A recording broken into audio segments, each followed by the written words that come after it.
Я думаю, вы прекрасно знаете такую фразу «беда не приходит одна». Так вот, она идеально описывает то, что произошло в криптопространстве буквально за последние несколько дней. Для тех, кто не в курсе, напомню, что 9 февраля организация под названием SEC просто сошла с ума и начала закручивать гайки всем, кто хоть как-то связан с криптой. И первым самым серьезным шагом SEC стало обвинение, что монеты на системе POS являются ценными бумагами. Такие заявления SEC делает не в первый раз, но именно 9 февраля она полностью запретила стейкинг на бирже Kraken и оштрафовала ее на $30 миллионов, о чем мы подробно говорили в прошлом видео. И после такого успеха Генслер, видимо, понял, что его руки полностью развязаны, и он решил пойти дальше. И в понедельник мы получили информацию, что SEC обвиняет компанию Paxos, которая выпускает стейблкоин Binance USD, в том, что стейблкоины Binance являются незаконными ценными бумагами. И на самом деле это далеко не первый случай, когда США и регуляторы пытаются испортить репутацию Binance, чтобы она прекратила свою работу. Но вопрос, почему власти так сильно интересуются Binance?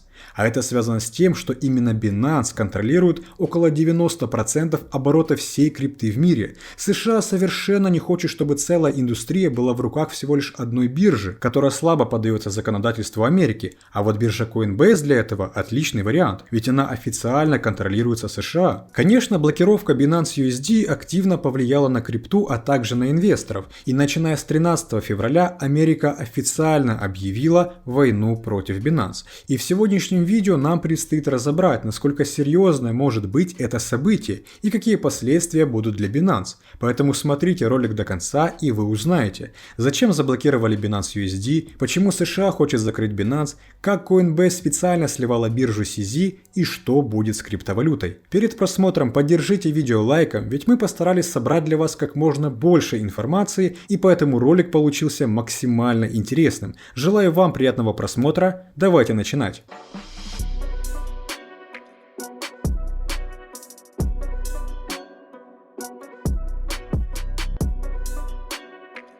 Всем привет, меня зовут Влад, и вы на канале Coin22. Новость о том, что SEC напала на стейблкоин Binance, мы опубликовали одни из первых в нашем телеграм-канале. Ну и конечно же на протяжении этого времени держали вас в курсе происходящих событий, когда появлялась новая информация. Поэтому если вы не желаете пропускать все самые важные новости, подписывайтесь на телеграм Coin22 по ссылке в описании. А теперь, чтобы понимать, к чему могут привести обвинения SEC, давайте во всех подробностях разберем это событие.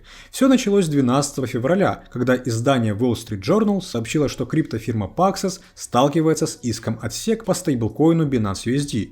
И тут нетрудно догадаться, в чем состояла суть обвинений. Конечно же, SEC назвала Binance USD незарегистрированной ценной бумагой. И SEC сообщила, что будет подавать на компанию в суд, если в течение 30 дней Paxos не предоставит никаких опровержений этих обвинений. Более подробно комментировать этот вопрос SEC не захотела, а вот представитель Binance сказал, что Binance USD является продуктом, выпущенным и принадлежащим Paxos, который регулируется Департаментом финансовых услуг Нью-Йорка. Для общего понимания, Paxos является владельцем и эмитентом стейблкоина Binance USD. Да, если вы не знали, эти токены не принадлежат Binance. Paxos заключила партнерское отношение с Binance еще в сентябре 2019 года и с того момента выпускала стейблкоины. Но, наверное, у вас, как и у меня, возник вопрос, почему SEC считает стейблкоины ценными бумагами? Ладно, я понимаю токены POS, куда бы ни шло, но стейблкоины – это максимально странно. На этот вопрос постарались ответить юристы. Адвокат Blockchain Innovation сказал, что SEC может утверждать, что эти стейблкоины являются ценными бумагами, но законов, которые позволяют их запретить, нет. Например, ранее заявляли, что со стейблкоинами особенно спорный вопрос заключается в том, что приводят ли инвестиции в стейблкоины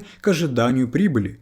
И юрист сказал, с одной точки зрения, вся идея стейблкоина заключается в том, что он стабилен, а с другой можно утверждать, что возможности арбитража, хеджирования и стейкинга обеспечивают ожидание прибыли. Хотя один пользователь в Твиттере задал интересный вопрос у своих подписчиков, покупают ли они Binance USD, ожидая, что он будет стоить $2. Но я думаю, вы тоже не покупаете стейблкоины, чтобы потом их продать в 2 или в 3 раза дороже. Но в то время как эмитенты стейблкоинов могут обратиться в суд для решения спора, многие считают, что подход SEC заключается просто в запрете, а не в регулировании. И мы еще в прошлом ролике говорили говорили, что SEC хочет регулирования, но предоставить четкие правила не может, ведь крипта очень спорная. Тем не менее, Paxos не та компания, которая была готова идти против SEC, ведь она официально контролируется финансовыми органами США, поэтому 13 февраля она заявила, что прекратит свои отношения с Binance для выпуска Binance USD. И начиная с 21 февраля Paxos не будет выпускать новые токены Binance USD. Paxos подчеркнул, что все существующие токены Binance USD останутся полностью обеспеченными через Paxos, по крайней мере до февраля 2024 года. И сказали, что клиенты могут обменять свои средства в доллары США или конвертировать свои токены Binance USD в любые другие стейблы. По поводу заявлений Paxos, Changpeng Zhao сообщил в понедельник в Твиттере, что биржа была проинформирована Paxos о том, что им поручили прекратить выпуск новых Binance USD. По словам CZ, Paxos будет продолжать обслуживать Binance USD. Он также дал гарантии своих резервов, которые были проверены несколькими компаниями. В результате действий SEC CZ заявил, что рыночная капитализация Binance USD со временем снизится, и биржа будет изучать неамериканские стейблкоины. CZ также сказал, что Binance будет продолжать поддерживать стейблкоин на своей бирже, при этом пользователи могут перейти и на другие токены. Дополнительно Binance пересмотрит использование Binance USD в качестве основной торговой валютной пары на бирже, и CZ предупредил, что действия SEC могут оказать значительное влияние на текущее развитие криптовалюты, и неопределенность регулирования потребует времени, чтобы обеспечить защиту пользователей. Такая громкая новость, естественно, не смогла пройти без каких-либо последствий для крипторынка.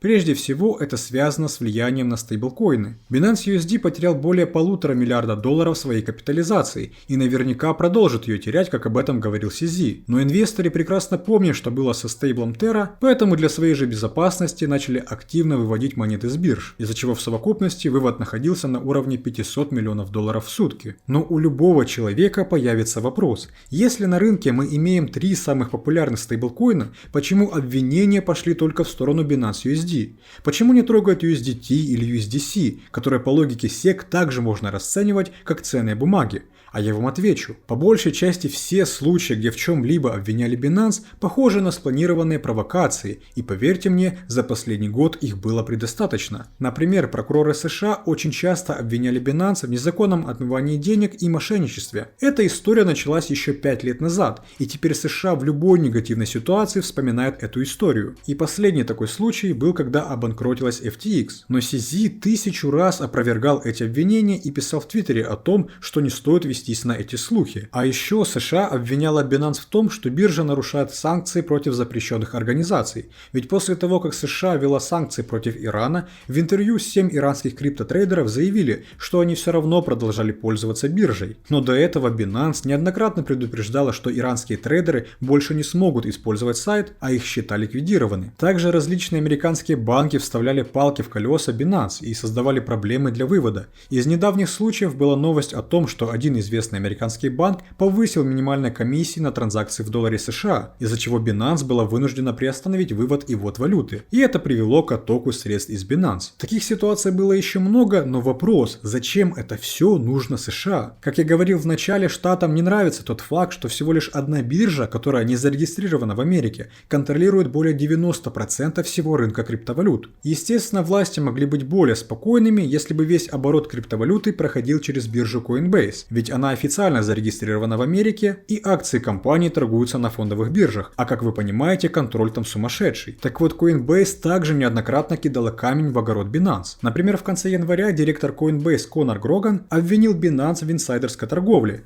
Я прекрасно понимаю, что в инсайдерской торговле ничего хорошего нет, вот только за это расследование, которое не подтверждено на 100%, взялась почему-то именно биржа Coinbase, а не кто-то другой. А если рассмотреть предысторию событий, связанных с Binance USD, то можно легко понять, что Coinbase также повлияла на то, чтобы SEC начала обвинять Paxos. Ведь, как сообщил Bloomberg, компания Circle, которая выпускает стейблкоин USDC, также подала жалобу на стейблкоин Binance. В отчете Bloomberg говорится, что Circle проинформировал, или проще говоря, настучал Департаменту финансовых услуг Нью-Йорка, что заметил расхождение в резервах стейблкоинов Binance. Это указывает на то, что Binance не хранит достаточно криптовалюты для полного обеспечения количества выпущенных стейблкоинов. Но публично подтверждать эту информацию Circle не захотел. Такой подлый поступок компания явно сделала из-за конкуренции, ведь напомню, что Binance фактически частично прекратила поддержку USDC и рекомендовала перейти на Binance USD. А самое смешное то, что Circle точно так же, как и Paxos, контролируется Департаментом финансовых услуг Нью-Йорка. То есть две аналогичные организации выпускают практически идентичные стейблкоины, но претензии, как всегда, только к Binance. Здесь к гадалке ходить не нужно, чтобы понять, как США желает всеми возможными способами ограничить работу Binance. Власти запрещают стейблкоины, обвиняют биржу в мошенничестве, повышают процентные ставки на вывод валюты, и это только то, что происходило за последний год. Пирог под названием криптовалюта стал слишком большой, и, наверное, любая страна желает отрезать себе самый большой кусок. А поскольку у США есть на это гораздо больше возможностей, она будет делать все, чтобы получить контроль над рынком крипты для дальнейшего его регулирования. Но пока Генслер и SEC не придумают четкие правила регуляции, Binance может чувствовать себя спокойно. В будущем все новости касательно Binance и не только вы сможете получать в нашем телеграм-канале, так что переходите и подписывайтесь. Не забывайте нажимать на колокольчик, чтобы не пропускать новые ролики. В комментариях напишите ваше мнение, сможет ли США заблокировать Binance, и как всегда увидимся в следующем видео. Всем пока!